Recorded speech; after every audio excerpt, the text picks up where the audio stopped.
বৃহস্পতিবার সন্ধ্যা থেকে শুক্রবার শুরু হয়ে যায়।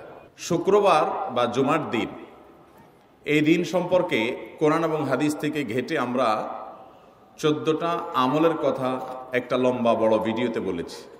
আজকে সেখান থেকে আমি সংক্ষেপ করে এই 14টার মধ্যে আবার অতি গুরুত্বপূর্ণ 5টা আমলের কথা বলবো ইনশাআল্লাহ।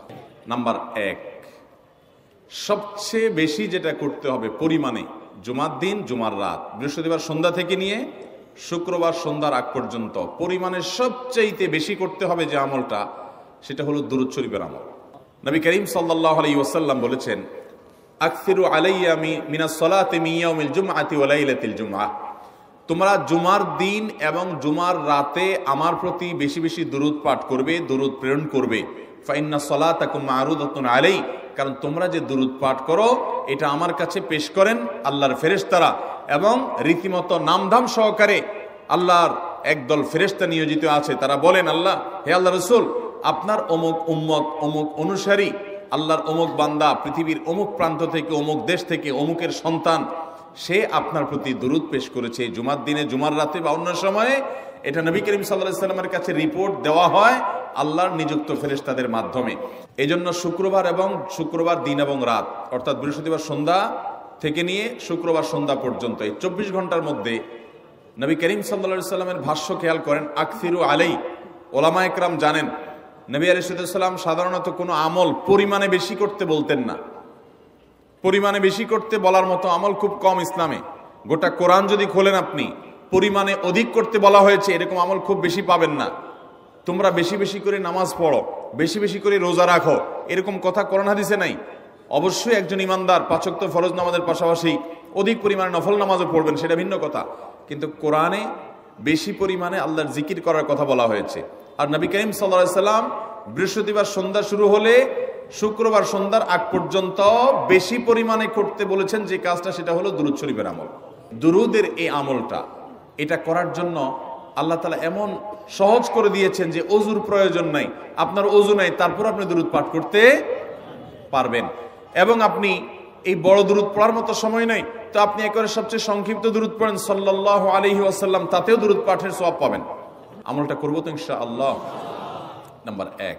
নাম্বার 2, জুমার দিন উপলক্ষে অন্য যে কোনো দিনের চাইতে জুমার দিন অর্থাৎ শুক্রবারের ফজরের নামাজ পুরুষরা মসজিদে জামাতের সাথে পড়বেন।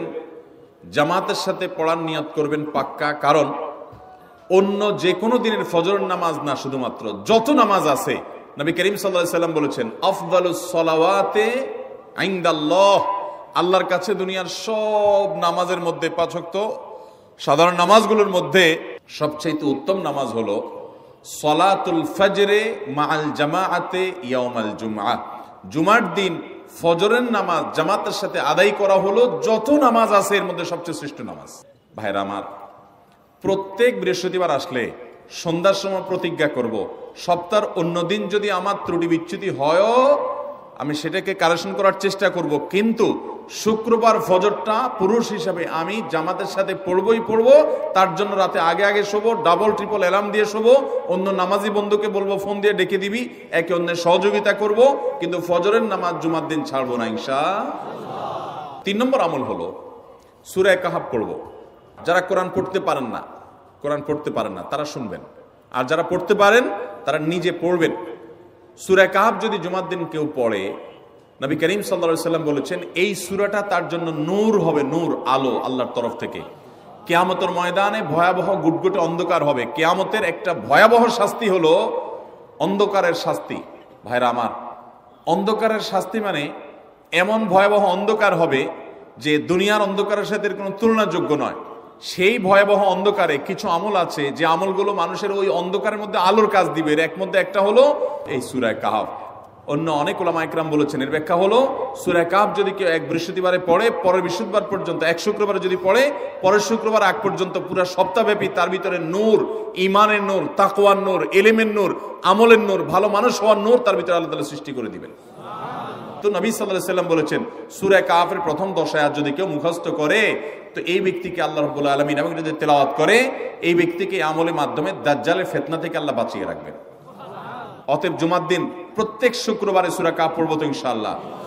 4 নম্বর আমল হলো, দুনিয়াতে যত ফজিলতপূর্ণ আমল আছে এর মধ্যে সবচেয়ে বেশি ফজিলতপূর্ণ আমল এটা। খুব সহজ আমলটা, খুব সহজ, প্রত্যেক শুক্রবার আমরা এটা করতে পারি। জুমার দিন আগে ঘুম থেকে উঠে উত্তম রূপে গোসল করে মসজিদে আগে আগে গিয়ে পায়ে হেঁটে গিয়ে সামনে ইমাম সাহেবের কাছাকাছি গিয়ে বসা, অনর্থক কথা কাজ না করা, তেলাওয়াত জিকির আজকারের মাশগুল থেকে নামাজটা পড়ে বের হয়ে আসা, এই কাজ, এই কয়েকটা কাজ যদি করে তাহলে কাজ কয়টা হলো? আগে আগে ঘুম থেকে উঠা, ওই যে ফজর নামাজ জামাতের সাথে পড়া ইত্যাদি, গোসল করা উত্তম রূপে, আর পায়ে হেঁটে মসজিদে যাওয়া, বাহনে না চড়া। 4 নম্বর হলো ইমামের কাছাকাছি গিয়ে বসা, কোনো অনর্থক কাজ না করা। এই 4টা কাজ যদি কেউ জুমার দিনে করে, নবী করিম সাল্লাল্লাহু আলাইহি সাল্লাম বলেছেন ওই ব্যক্তি বাসা থেকে মসজিদ পর্যন্ত যে আসলো, যতগুলো পা ফেলবে, যতগুলো স্টেপ ফেলবে, যতগুলো কদম দিবে, প্রতিটা কদমের বিনিময়ে আল্লাহ রাব্বুল আলামিন তার অ্যাকাউন্টে, তার আমল নামাতে 1 বছর রাত জেগে, সারা রাত জেগে তাহাজ্জুদ নামাজ পড়লে এবং 1 বছর সারা দিন, প্রত্যেকটা দিন পুরা বছর জুড়ে নফল রোজা রাখলে যে পরিমাণ সওয়াব পাইতো, 1 বছর নফল রোজা, 1 বছর রাতভর জেগে তাহাজ্জুদের নামাজ পড়ার সওয়াব মাত্র একটা কদম ফেলার বিনিময়ে দিবেন। চেষ্টা করব না ইনশাআল্লাহ। 5 নম্বর এবং সর্বশেষ আমল হলো, জুমার দিনে একটা সময় আছে দোয়া কবুল হয়। দোয়া কবুলের যে সময়গুলো আছে এর ভিতরে অত্যন্ত ইম্পর্টেন্ট একটা সময় হলো জুমার দিন। শুক্রবারের একটা সময় সম্পর্কে নবী সাল্লাল্লাহু আলাইহি ওয়াসাল্লাম বলেছেন যে একটা সময় আছে শুক্রবারের, এই সময়ে বান্দা কোনো দোয়া করলে আল্লাহ তাআলা ফিরিয়ে দেন না, কবুল করেন। কিন্তু সময়টা যে ঠিক কখন, এটা হাদিসে নবী সাল্লাল্লাহু আলাইহি ওয়াসাল্লাম বলেন না, যাতে করে হয়তো আমরা সারা দিনেরই কম বেশি দোয়ার চেষ্টা করি। এই বিষয়ে মুহাদ্দিসগণ, হাদিস বিশ্লেষকগণ, পণ্ডিত ওলামা একরামগণ হাদিসের বিভিন্ন আকার ইঙ্গিতকে গবেষণা করে, অ্যানালাইসিস করে এক একজন এক এক সময়ের কথা বলেছেন। তবে বেশিরভাগ ইমাম, বেশিরভাগ পণ্ডিত ওলামা একরাম, বেশিরভাগ আপনার ইসলামিক স্কলারগণের বক্তব্য হলো যে এই সময়টা হলো জুমার দিনের শেষ প্রহর, আসরের পর থেকে নিয়ে সূর্য ওঠার আগ পর্যন্ত এই সময়টা। আমাদের আল্লাহর দিকে মনোনিবেশ করতে হবে দোয়ার জন্য বেশি বেশি। তাহলে শুক্রবারে 5 নম্বর আমল হলো বেশি বেশি কি করবো ইনশাআল্লাহ? দোয়া, বেশি বেশি দোয়া করবেন, উঠতে বসতে চলতে ফিরতে। বিশেষভাবে সূর্য ডুবার আগের যে সময়টা শুক্রবার, অর্থাৎ দিনের শেষ সময়টা, বিশেষভাবে আল্লাহ তাআলার কাছে দোয়া করব। ঠিক আছে তো ইনশাআল্লাহ? কয়টা আমল বললাম? আমল করবো তো ইনশাআল্লাহ? মনে থাকবো তো ইনশাআল্লাহ? আমরা প্রয়োজনে বাসায় গিয়ে একটা কাগজে নোট করে ফেলবো, লিখে ফেলবো, লিখে এরপরে ওয়ালে টাঙ্গায় দিবেন বাসায় যে জুমার দিন এই 5 কাজ আমি ছাড়বো না। আপনি যদি মনেও না থাকে, আপনার যদি ভুলেও যান, আপনি এই কাগজ আপনাকে মনে করাবে ইনশাআল্লাহ। বাসায় ফ্যামিলির লোকদের সাথে শেয়ার করবেন, জুমার দিন হুজুর বলেছেন, আমি একটু আমার মন থেকে বলিনি, এগুলো সব কোরআন হাদিসের কথা বলেছি আপনাদেরকে। কোরআন হাদিসের আলোকে 5টা আমলের কথা বলেছেন, বিশেষভাবে জুমার দিন আমি 5টা আমল করবই করব।